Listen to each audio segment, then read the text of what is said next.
ಎಲ್ರಿಗೂ ನಮಸ್ಕಾರ. ಒಂದು ವಿಷಯ ಯೋಚನೆ ಮಾಡಿ, ಸಾವಿರಾರು ವರ್ಷಗಳಷ್ಟು ಹಳೆಯದಾದ ಒಂದು ಸಂಪ್ರದಾಯದ ಹಿಂದೆ ಆಧುನಿಕ ವಿಜ್ಞಾನದ ತತ್ವಗಳು ಅಡಗಿರೋಕೆ ಸಾಧ್ಯನಾ? ಇವತ್ತು ನಾವು ಲಭ್ಯವಿರುವ ಆಕರಗಳ ಆಧಾರದ ಮೇಲೆ ಗೋತ್ರ ಪದ್ಧತಿಯ ಹಿಂದಿರ್ಬೋದ ವೈಜ್ಞಾನಿಕ ಕಾರಣಗಳನ್ನು ನೋಡೋಣ. ಬನ್ನಿ, ಈ ಕುತೂಹಲಕಾರಿ ಪದ್ಧತಿಯ ಬಗ್ಗೆ ಇನ್ನಷ್ಟು ತಿಳಿದುಕೊಳ್ಳೋಣ. ಹೌದು, ನಮ್ಮ ಮುಂದಿರೋ ಮೂಲಭೂತ ಪ್ರಶ್ನೆನೇ ಇದು. ಅಂದ್ರೆ ತುಂಬಾನೇ ಪ್ರಾಚೀನವಾದ ಒಂದು ಸಂಪ್ರದಾಯಕ್ಕೆ ನಿಜವಾಗ್ಲೂ ಏನಾದ್ರೂ ಸೈಂಟಿಫಿಕ್ ಕಾರಣ ಇರ್ಬೋದಾ? ಈ ವಿಶ್ಲೇಷಣೆ ಇದೇ ಪ್ರಶ್ನೆಗೆ ಉತ್ತರ ಹುಡುಕೋ ಒಂದು ಪ್ರಯತ್ನ. ಸರಿ, ಹಾಗಾದ್ರೆ ಮೊದಲು ನಾವು ಅರ್ಥ ಮಾಡ್ಕೊಳ್ಳೋಣ, ಏನಿದು ಗೋತ್ರ ವ್ಯವಸ್ಥೆ ಅಂತ. ಇದು ಮುಖ್ಯವಾಗಿ ಮದುವೆಯನ್ನ ನಿಯಂತ್ರಿಸೋಕೆ ಮಾಡಿರೋ ಪ್ರಾಚೀನ ನಿಯಮಗಳ ಒಂದು ಸೆಟ್. ಮೂಲಗಳ ಪ್ರಕಾರ ಇದು ಸಂಪ್ರದಾಯ ಮತ್ತು ಜೆನೆಟಿಕ್ಸ್ ಅಂದ್ರೆ ತಳಿಶಾಸ್ತ್ರದ ನಡುವೆ ಒಂಥರ ಒಂದು ಕೊಂಡಿ ಇದ್ದ ಹಾಗೆ. ಹಾಗಾದ್ರೆ ಯಾಕಾಗಿ ಈ ಸಿಸ್ಟಮ್ ಬಂತು? ಇದರ ಹಿಂದಿನ ಮುಖ್ಯ ನಂಬಿಕೆ ಏನು ಅಂದ್ರೆ ಒಂದೇ ವಂಶದೊಳಗೆ ಮದುವೆ ಆಗೋದನ್ನ ತಡೆಯೋದು. ಯಾಕಂದ್ರ ಹಾಗೆ ಮಾಡೋದ್ರಿಂದ ಹುಟ್ಟೋ ಮಕ್ಕಳಲ್ಲಿ ಬರುವಂತಹ ಆನುವಂಶಿಕ ದೋಷಗಳನ್ನ ಅಂದ್ರೆ ಜೆನೆಟಿಕ್ ಡಿಫೆಕ್ಟ್ಸ್ಗಳನ್ನ ತಪ್ಪಿಸಬಹುದು ಅನ್ನೋದು. ಈ ಪದ್ಧತಿಯ ಮೂಲ ಉದ್ದೇಶವೇ ಇದಾಗಿತ್ತು. ಸರಿ, ಹಾಗಾದ್ರೆ ಈ ವ್ಯವಸ್ಥೆ ಯಾವ ವೈಜ್ಞಾನಿಕ ಸಮಸ್ಯೆಯನ್ನ ಬಗೆಹರಿಸೋಕೆ ಪ್ರಯತ್ನ ಪಡ್ತಾ ಇದೆ? ಇಲ್ಲಿ ನಾವು ಕಣ್ಣಿಗೆ ಕಾಣಿಸ್ತಾ ಆದ್ರೆ ಬಹಳ ಗಂಭೀರವಾದ ಜೆನೆಟಿಕ್ ರಿಸ್ಕ್ಗಳ ಬಗ್ಗೆ ಮಾತಾಡ್ಬೇಕಾಗತ್ತೆ. ನೋಡಿ, ಸೈನ್ಸ್ನಲ್ಲಿ ಇದಕ್ಕೊಂದು ಹೆಸರಿದೆ, ಇನ್ಬ್ರೀಡಿಂಗ್ ಡಿಪ್ರೆಷನ್ ಅಂತ. ಸರಳವಾಗಿ ಹೇಳೋದಾದ್ರೆ ತುಂಬಾನೇ ಹತ್ತಿರದ ಸಂಬಂಧಿಗಳು ಅಂದ್ರೆ ರಕ್ತ ಸಂಬಂಧಿಗಳು ಮದುವೆ ಆದಾಗ ಅವ್ರಿಗೆ ಹುಟ್ಟೋ ಮಕ್ಕಳಿಗೆ ಜೆನೆಟಿಕ್ ಕಾಯಿಲೆಗಳು ಬರೋ ರಿಸ್ಕ್ ಜಾಸ್ತಿ ಆಗುತ್ತೆ. ಇದರ ಹಿಂದಿರೋ ಕಾರಣ ಏನು ಅಂತ ಅರ್ಥ ಮಾಡ್ಕೋಬೇಕು ಅಂದ್ರೆ ನಾವು ರೆಸೆಸಿವ್ ಜೀನ್ಸ್ ಬಗ್ಗೆ ತಿಳ್ಕೋಬೇಕು. ನಮ್ಮೆಲ್ಲರ ಡಿಎನ್ಎನಲ್ಲೂ ಕೆಲವು ಫಾಲ್ಟಿ ಜೀನ್ಸ್ಗಳು ಅಂದ್ರೆ ದೋಷಪೂರಿತ ಜೀನ್ಗಳಿರ್ತವೆ. ಇವುಗಳು ಸಿಂಗಲ್ ಆಗಿದ್ದಾಗ ಸಾಮಾನ್ಯವಾಗಿ ಯಾವ ತೊಂದ್ರೆನೂ ಮಾಡಲ್ಲ, ಸುಮ್ನಿರ್ತವೆ. ಈಗ ನೋಡಿ, ಇದು ತುಂಬಾನೇ ಇಂಟ್ರೆಸ್ಟಿಂಗ್. ಒಂದು ಮಗುವಿಗೆ ಕೇವಲ ಒಬ್ಬ ಪೋಷಕರಿಂದ ಅಂದ್ರೆ ಅಪ್ಪ ಅಥವಾ ಅಮ್ಮನಿಂದ ಮಾತ್ರ ಆ ದೋಷಪೂರಿತ ಜೀನ್ ಬಂತು ಅನ್ಕೊಳ್ಳಿ. ಆಗ ಆ ದೋಷ ಸಾಮಾನ್ಯವಾಗಿ ಹೊರಗೆ ಕಾಣಿಸ್ಕೊಳ್ಳಲ್ಲ.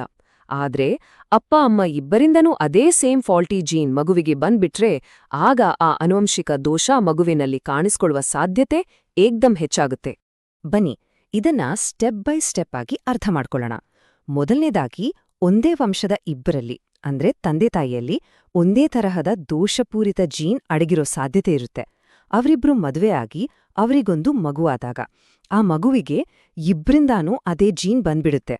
ಆಗ ಆ ಜೆನೆಟಿಕ್ ಕಾಯಿಲೆ ಮಗುವಿನಲ್ಲಿ ಕಾಣಿಸ್ಕೊಳ್ಳುತ್ತೆ. ಸರಿ, ಇಲ್ಲಿವರೆಗೂ ನಾವು ಸಮಸ್ಯೆ ಬಗ್ಗೆ ಮಾತಾಡಿದ್ವಿ. ಈಗ ಗೋತ್ರ ಪದ್ಧತಿಗೂ ಇದಕ್ಕೂ ಏನ್ ಸಂಬಂಧ? ಇಲ್ಲೇ ನೋಡಿ, ವೈ ಕ್ರೋಮೋಸೋಮ್ ಅನ್ನೋದು ಚಿತ್ರಕ್ಕೆ ಬರುತ್ತೆ. ಇದು ವಂಶ ಅನ್ನೋ ಕಲ್ಪನೆಗೆ ನೇರವಾಗಿ ಲಿಂಕ್ ಆಗಿದೆ. ಈ ವೈ ಕ್ರೋಮೋಸೋಮ್ ಇದೆಯಲ್ಲ, ಇದರ ಸ್ಪೆಷಾಲಿಟಿ ಏನು ಅಂದ್ರೆ ಇದು ತಂದೆಯಿಂದ ಮಗನಿಗೆ ಮಾತ್ರ ಹೋಗುತ್ತೆ. ಅಷ್ಟೇ ಅಲ್ಲ, ಹೆಚ್ಚು ಕಡಿಮೆ ಯಾವುದೇ ಬದಲಾವಣೆ ಇಲ್ಲದೆ ಹಾಗೆ ಪಾಸ್ ಆಗತ್ತೆ. ಇದರಿಂದ ಏನಾಗತ್ತೆ ಅಂದ್ರೆ ಒಂದು ಗಂಡು ವಂಶದ ಸರಪಳಿ ಅಂದ್ರೆ ಲೀನೇಜ್ ನಿರಂತರವಾಗಿ ಮುಂದುವರಿಯುತ್ತೆ. ಹಾಗಾಗಿಯೇ ಲಭ್ಯವಿರುವ ಆಕರಗಳ ಪ್ರಕಾರ ಗೋತ್ರ ಪದ್ಧತಿ ಅನ್ನೋದು ಬೇರೇನೂ ಅಲ್ಲ, ಈ ಬೇರೆ ಬೇರೆ ವೈ ಕ್ರೋಮೋಸೋಮ್ ವಂಶಾವಳಿಗಳನ್ನ ಟ್ರ್ಯಾಕ್ ಮಾಡೋ ಒಂದು ಸೋಷಿಯಲ್ ಸಿಸ್ಟಮ್. ಇದರ ಉದ್ದೇಶ ಏನು? ಬೇರೆ ಬೇರೆ ವಂಶಗಳ ಮಧ್ಯ ಮದುವೆಯಾಗೋದ್ರಿಂದ ಜೆನೆಟಿಕ್ ಡೈವರ್ಸಿಟಿ ಅಂದ್ರೆ ಆನುವಂಶಿಕ ವೈವಿಧ್ಯತೆಯನ್ನ ಕಾಪಾಡಿಕೊಳ್ಳೋದು. ಸರಿ, ಇದ್ರಿಂದ ಆಗುವ ಒಳ್ಳೆಯ ಪರಿಣಾಮಗಳಾದ್ರೂ ಏನು? ಈ ರೀತಿ ಬೇರೆ ಬೇರೆ ಗೋತ್ರಗಳಲ್ಲಿ ಮದುವೆ ಆಗೋದ್ರಿಂದ ಆರೋಗ್ಯವಂತ ಸಂತತಿ ಹೇಗೆ ಸಾಧ್ಯ ಅನ್ನೋದರ ಬಗ್ಗೆ ಆಕರಗಳು ಏನು ಹೇಳ್ತವೆ ಅಂತ ನೋಡೋಣ ಬನ್ನಿ. ನೋಡಿ, ಬೇರೆ ಬೇರೆ ಗೋತ್ರದವರ ನಡುವೆ ವಿವಾಹ ಆದಾಗ ಅದನ್ನ ಔಟ್ಬ್ರೀಡಿಂಗ್ ಅಂತಾರೆ. ಇದರಿಂದ ಹುಟ್ಟೋ ಮಕ್ಕಳಲ್ಲಿ ರೋಗನಿರೋಧಕ ಶಕ್ತಿ ಹೆಚ್ಚಾಗುತ್ತಂತೆ. ಅಷ್ಟೇ ಅಲ್ಲ, ಅವರ ಬುದ್ಧಿಶಕ್ತಿ ಮತ್ತು ದೈಹಿಕ ಶಕ್ತಿ ಕೂಡ ಚೆನ್ನಾಗಿರುತ್ತೆ.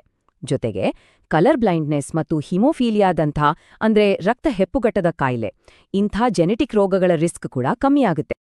ಒಟ್ಟಾರೆಯಾಗಿ ಹೇಳೋದಾದ್ರೆ ಆಕರಗಳು ಏನ್ ಹೇಳ್ತವೆ ಅಂದ್ರೆ ನಮ್ಮ ಹಿರಿಯರು ಹತ್ತಿರದ ರಕ್ತ ಸಂಬಂಧಿಗಳಲ್ಲಿ ಮದುವೆಯಾಗಬಾರ್ದು ಅಂತ ಗೋತ್ರ ಅನ್ನೋ ನಿಯಮವನ್ನ ತಂದ್ರು. ಇದರ ಉದ್ದೇಶ ಆರೋಗ್ಯವಂತ, ಸದೃಢವಾದ ಮುಂದಿನ ಪೀಳಿಗೆಯನ್ನ ರೂಪಿಸುವುದಾಗಿತ್ತು. ನೋಡಿ, ಇದು ಇಡೀ ಕಾನ್ಸೆಪ್ಟಿನ ಒಂದು ಸಾರಾಂಶ ಅಂತಾನೆ ಹೇಳ್ಬೋದು. ಸರಿ, ಎಲ್ಲವೂ ಹೌದು. ಆದ್ರೆ ಕೊನೆಯದಾಗಿ ಒಂದು ಪ್ರಶ್ನೆ ಕಾಡುತ್ತೆ. ಇವತ್ತಿನ ಜಗತ್ತಿನಲ್ಲಿ ವಿಜ್ಞಾನ, ಟೆಕ್ನಾಲಜಿ ಎಲ್ಲವೂ ಇಷ್ಟೆಲ್ಲ ಬೆಳೆದಿರುವಾಗ ಈ ಥರದ ಪ್ರಾಚೀನ ಜ್ಞಾನಕ್ಕೆ, ಈ ಸಂಪ್ರದಾಯಗಳಿಗೆ ನಿಜವಾದ್ಯೋ ಜಾಗ ಇದೆಯಾ? ಈ ಬಗ್ಗೆ ನಾವು ಖಂಡಿತ ಯೋಚನೆ ಮಾಡಬಹುದು ಅಲ್ವಾ?